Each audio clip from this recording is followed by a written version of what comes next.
Hello everyone, आप सभी का स्वागत है नियम्स कानून के प्लेटफॉर्म पर। आज के सेशन में हम एक इंटरेस्टिंग टॉपिक स्टडी करने वाले हैं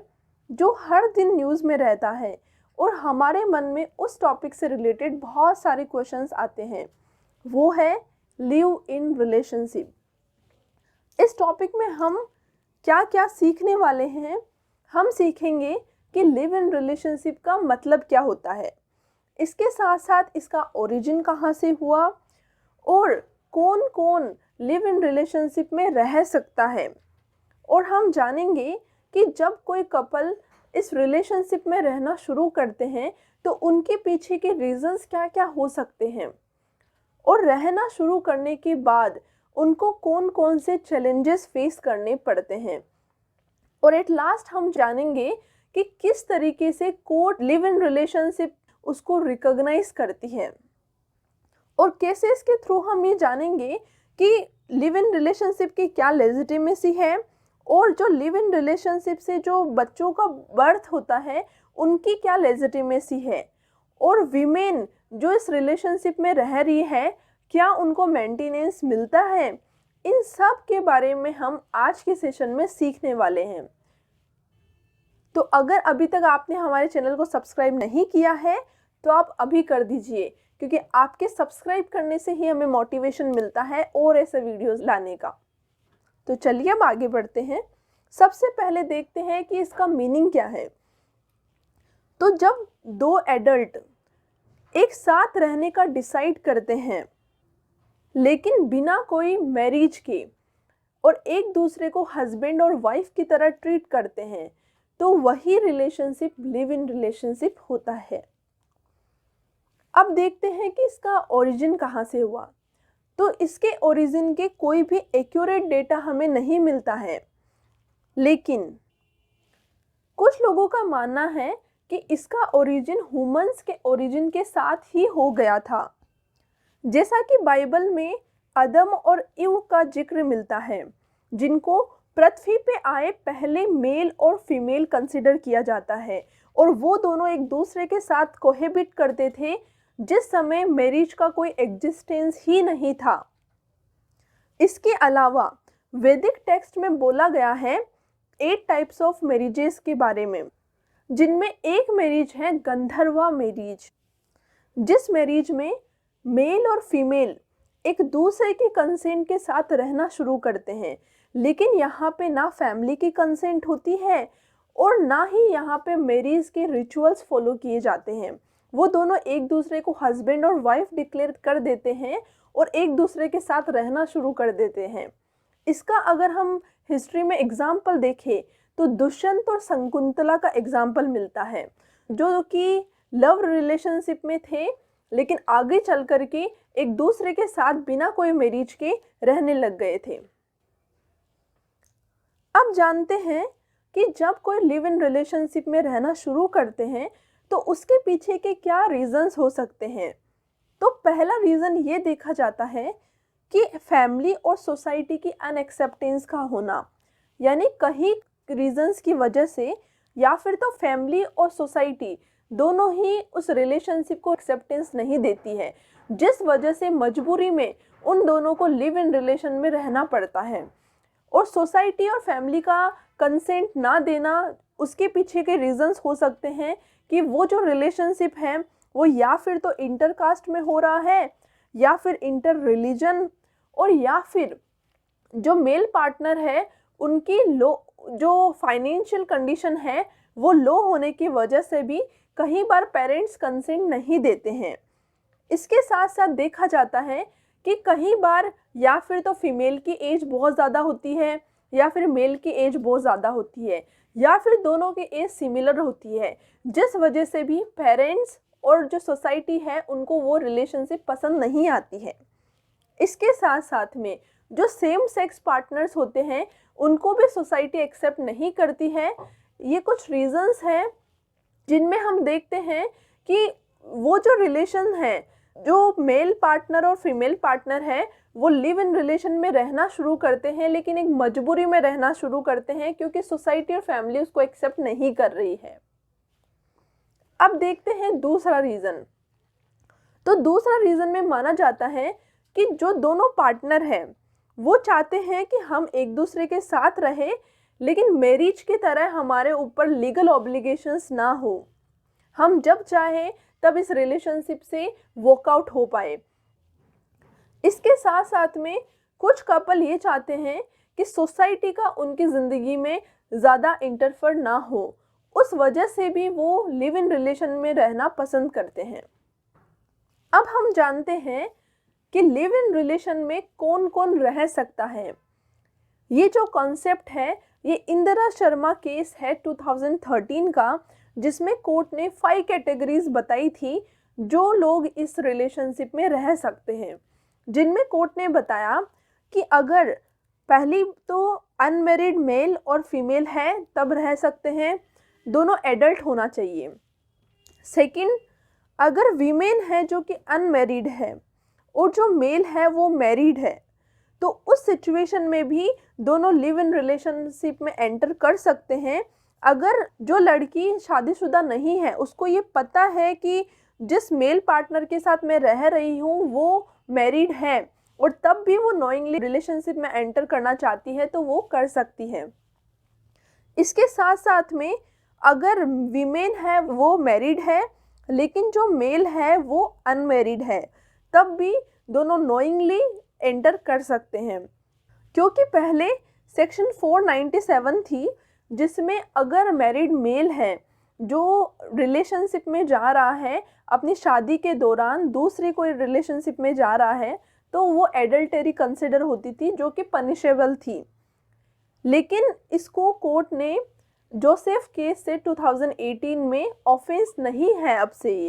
ये डिक्लेयर कर दिया था, जिस वजह से यहाँ पे कोर्ट ने बताया कि जो मैरिड मैन है वो भी इस रिलेशनशिप में जा सकता है और अगर मैरिड वीमेन है तो भी जा सकती है।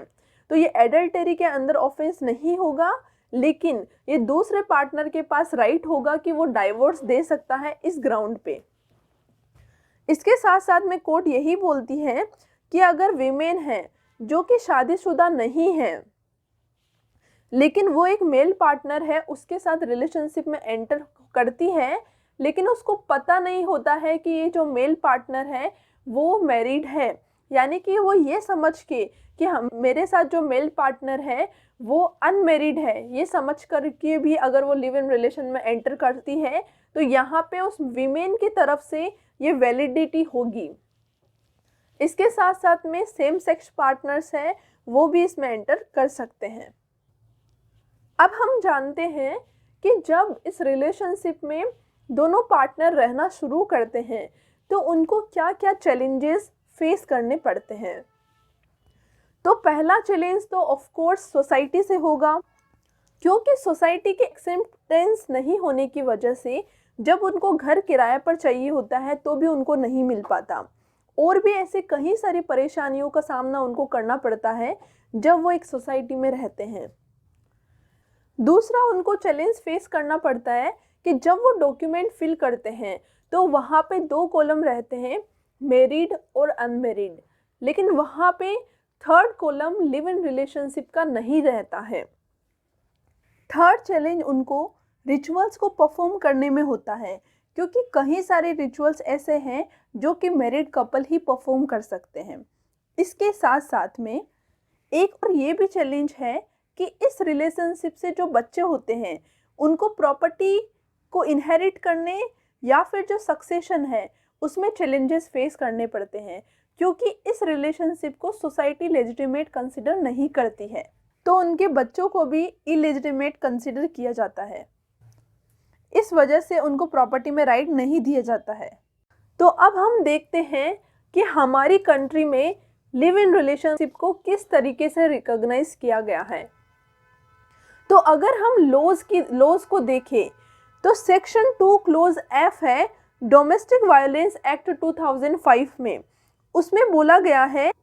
कि ऐसा कोई भी रिलेशनशिप जो कि नेचर ऑफ मैरिज में है, यानी कि मैरिज नहीं है लेकिन दोनों कपल एक दूसरे के साथ मैरिज की तरह रह रहे हैं, यानी हस्बैंड और वाइफ की तरह रह रहे हैं, तो वैसे रिलेशनशिप को डोमेस्टिक रिलेशनशिप की कैटेगरी में कंसिडर किया जाता है सेक्शन 2 क्लोज एफ के अंडर में। इसके साथ साथ सेक्शन 2 क्लोज क्यू है डोमेस्टिक वायलेंस एक्ट 2005 का ही, उसमें जो वीमेन हैं उनको प्रोटेक्ट किया गया है जो कि डोमेस्टिक रिलेशनशिप में रह रही हैं। इसके साथ साथ अभी यूसीसी बिल 2024 जो कि उत्तराखंड में पास हुआ है, उसमें आप सभी ने देखा है कि लिव इन रिलेशनशिप को लीगली रिकॉग्नाइज किया गया है और ये एक पहला स्टेट होगा जो कि लिव इन रिलेशनशिप पे पर्टिकुलरली लॉ बनाया है और उसके थ्रू उसको रिकॉग्नाइज किया गया। अब हम देखते हैं लैंडमार्क केसेस जिसमें कोर्ट ने अलग अलग पॉइंट को रिकॉग्नाइज किया है, जिसमें पहला केस है 1978 का जो कि है बद्री प्रसाद केस। इसमें दोनों कपल एक दूसरे के साथ 50 इयर्स तक थे। तो कोर्ट ने यही बोला कि जो कपल एक दूसरे के साथ हस्बैंड और वाइफ की तरह है वो भी लॉन्ग टाइम तक, तो उस रिलेशनशिप को नेचर ऑफ मैरिज में कंसिडर किया जाएगा, यानी कि ये माना जाएगा कि वो दोनों लिव इन रिलेशन में है। लेकिन ये जो प्रजम्पशन है वो रिबटेबल है और ये कब रिबट होगा, अगर जो इस रिलेशनशिप को चैलेंज कर रहा है वो ये प्रूव कर दे कि ये दोनों एक साथ नहीं थे और जो अलग कंडीशंस हैं उनको प्रूव कर दे, तो ये जो प्रजम्पशन है वो रिबट भी हो सकता है। इसके अलावा 1993 का केस है SPPS बाला सुब्रमण्यम केस। ये एक पहला केस है जिसमें कोर्ट ने बोला कि जो बच्चे लिव इन रिलेशनशिप से हो रहे हैं वो बच्चे भी लेजिटिमेट होंगे। अब हम देखते हैं तुलसा वर्सेस दुर्गालिया केस। ये केस है 2008 का, जिसमें भी कोर्ट ने यही बोला कि जो बच्चे लिव इन रिलेशन से हो रहे हैं वो बच्चे इलेजिटिमेट नहीं होंगे, यानी कि वो बच्चे भी लेजिटिमेट हैं। लेकिन एक शर्त है कि यहाँ ये प्रूफ करना पड़ेगा कि वो जो कपल है वो सच में लिव इन रिलेशन में थे, उनका जो रिलेशनशिप था वो नेचर ऑफ मैरिज के अंदर है। और ये चीज़ प्रूव करने के लिए सेक्शन 114 जो है इंडियन एविडेंस एक्ट, उसमें यही बोला गया है कि अगर कोई भी फैक्ट है जिसको हमें प्रेज्यूम करना है कि वो एग्जिस्ट था या नहीं था, तो उस समय अगर कोर्ट को ये लगता है कि वो जो इवेंट है वो हुआ था, वो भी पूरा common course of natural events को देख करके, यानी कि ये देख करके कि वो दोनों कपल एक दूसरे के साथ कितना टाइम तक है, वो एक दूसरे को हस्बैंड और वाइफ की तरह ट्रीट कर रहे हैं या नहीं कर रहे हैं, क्या वो एक दूसरे को फाइनेंशियली सपोर्ट कर रहे हैं, इन सभी को ध्यान में रख करके, यानी कि ये जो कॉमन कोर्स है नेचुरल इवेंट्स का, उन सब को ध्यान में रख करके कोर्ट देखेगी कि ये जो रिलेशनशिप है वो नेचर ऑफ मैरिज में आ रहा है या नहीं आ रहा है। इसके साथ साथ में कोर्ट ने बोला कि जो सेक्शन 50 है इंडियन एविडेंस एक्ट का, और जो कि भारतीय साक्ष्य अधिनियम 2023 में सेक्शन 44 में भी ये सेम बात बोली गई है कि कोई भी रिलेशनशिप को कंसिडर करते समय जो ओपिनियन होगा, ओपिनियन ऐसे पर्सन का जिनको इस रिलेशनशिप के बारे में स्पेशल नॉलेज है वो रिलेवेंट होगा। जैसे कि अगर कोई दो कपल है जो कि लिव इन रिलेशन में है, अब इस चीज़ को प्रूव करने के लिए देखना होगा कि उनके फ्रेंड्स इन दोनों को एक दूसरे किस तरीके से कंसिडर करते हैं, इनके जो सोसाइटी मेंबर्स हैं वो किस तरीके से कंसिडर कर रहे हैं, इन सब को ध्यान में रख करके ही एक ओपिनियन बनाया जाएगा कि वो सच में नेचर ऑफ मैरिज में थे या फिर नहीं थे। इसके अलावा 2010 में भी एस खुशबू केस था जिसमें कोर्ट ने यही बोला था कि लिव इन रिलेशनशिप है वो कोई भी लॉ को वायोलेट नहीं करता है। और एट लास्ट जो लता सिंह केस है जो कि 2006 का केस है, उसमें कोर्ट ने ये बोला कि जो मेजर गर्ल है वो फ्री है चूज लिए किसी भी पर्सन को कि उसको किसके साथ रहना है, इस चीज़ का चॉइस करने के लिए वो बिल्कुल फ्री है। ये बात लता सिंह केस में बोला गया था। अब हम देखते हैं एक मेन केस जो कि मेंटेनेंस से रिलेटेड है, जिसमें हमें ये पता चलेगा कि क्या लिव इन रिलेशनशिप में जो फीमेल है उसको इस लिव इन रिलेशनशिप से जाने के बाद भी मेंटेनेंस मिलता है या नहीं मिलता। तो कोर्ट ने चनमुनिया केस में बोला था कि लिव इन रिलेशनशिप में रह रही वीमेन इक्वली इंटाइटल है क्लेम करने के लिए मेंटेनेंस। बस यहाँ पे भी यही प्रूव करना पड़ेगा कि वो लिव इन रिलेशन में रियल में थे। इसके साथ साथ में जो सेक्शन 125 है सीआरपीसी और सेक्शन 144 है भारतीय न्याय संहिता की, जो कि 2023 में पास हुआ था, उन दोनों में ही जो वाइफ की डेफिनेशन है उसमें यही लिखा हुआ है कि जो वाइफ है, क्योंकि जो वाइफ है उसी को मेंटेनेंस मिलता है, और वाइफ की डेफिनेशन में ये लिखा हुआ है कि डाइवर्स वीमेन जो कि एक मैरिड रिलेशन से जिन्होंने डाइवर्स किया है और वो अभी तक अनमैरिड है, तो उसी को मेंटेनेंस मिलता है। तो इस डेफिनेशन को चेंज करने के लिए मैलीमथ कमिटी ने भी रिकमेंड किया था और इसके साथ साथ इस प्रेजेंट केस में भी बोला गया था। लेकिन अभी तक जो भारतीय न्याय संहिता है 2023 उसमें भी ये सेम डेफिनेशन एग्जिस्ट करती है। लेकिन फिर भी कोर्ट के जुरिडिक्शन से हमें पता चलता है कि मेंटेनेंस का राइट लिव इन रिलेशनशिप में रह रही महिला को भी होगा। तो अब हम एट लास्ट देखते हैं कि कई सारे ऐसे केसेस हुए हैं लिव इन रिलेशन में जो कि लैंडमार्क केसेस हैं। अभी तक हमने कुछ केसेस देखे, तो जो भी केसेस हैं उनसे एक पॉइंट हमें मिलता है कि क्या क्या पॉइंट्स हैं जो कि कोर्ट कंसिडर करती है किसी भी रिलेशनशिप को लिव इन रिलेशनशिप में कंसिडर करने के लिए। कोर्ट देखती है कि वो दोनों एक दूसरे के साथ कितना टाइम तक रह रहे हैं, इसके साथ साथ में उनको किस तरीके से लोगों, जो उनके फैमिली है, उनकी सोसाइटी है, वो उनको किस तरीके से रिकॉग्नाइज कर रहे हैं। इसके अलावा वो दोनों की एज कितनी है, यानी कि क्या वो दोनों एडल्ट हैं। इसके अलावा कोर्ट यही देखती है कि क्या वो रियल में कोहेबिट हो रहे हैं, क्या उन दोनों ने एक दूसरे के साथ इंटीमेट किया है। इसके अलावा कोर्ट ये देखती है कि इन सब एस्पेक्ट के साथ साथ में क्या वो दोनों एक दूसरे को फाइनेंशियली अरेंजमेंट्स में भी सपोर्ट कर रहे हैं, यानी कि उनकी प्रॉपर्टी में एक दूसरे को राइट हो गया। इसके अलावा उन दोनों का जैसे जॉब कर रहे हैं तो एक जॉब कर रहे हैं, दूसरा काम कर रहा है, या फिर एक दोनों मिलकर के जॉब कर रहे हैं, किस तरीके से एक दूसरे को जो फाइनेंशियली सपोर्ट कर रहे हैं। इसके अलावा कोर्ट मेनली ये देखती है कि क्या दोनों पार्टीज़ का इंटेंशन था, यानी कि क्या दोनों पार्टी सच में एक दूसरे के साथ मैरिड कपल की तरह रहना चाहते थे और क्या वो सच में मैरिड कपल की तरह रह रहे थे। ये सारे पॉइंट को कंसिडर करके कोर्ट ये भी देखते हैं कि क्या इस रिलेशनशिप से उनके कोई भी बच्चे हैं, क्योंकि बच्चों का होना यानी कि इस लिव इन रिलेशनशिप को वो और ज़्यादा लेजिटिमेसी को कंसिडर करवाएगा। तो इन सब पॉइंट को देख करके कोर्ट देखती है कि ये रिलेशनशिप नेचर ऑफ मैरिज है या नहीं है, यानी ये जो रिलेशनशिप है वो लिव इन रिलेशनशिप में कंसिडर होगी या नहीं। ये सब कुछ पॉइंट्स को देख करके कोर्ट देखती है।